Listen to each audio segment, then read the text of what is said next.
Hello everyone and welcome.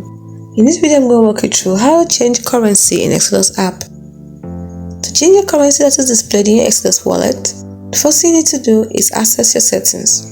If you're using a mobile device, tap the profile icon, usually at the top left corner, tap settings.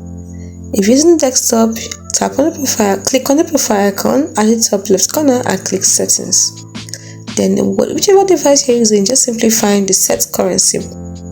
Locate the set currency option within the settings menu and then select the desired currency. Click or tap on the current currency displayed, and a list of available fiat currencies will appear. Choose the currency you prefer. Confirm and save. The selected currency will be applied to your portfolio and balance displays. Note that changing the currency only affects how the value of your crypto asset is displayed. It does not affect the underlying value of your cryptocurrencies.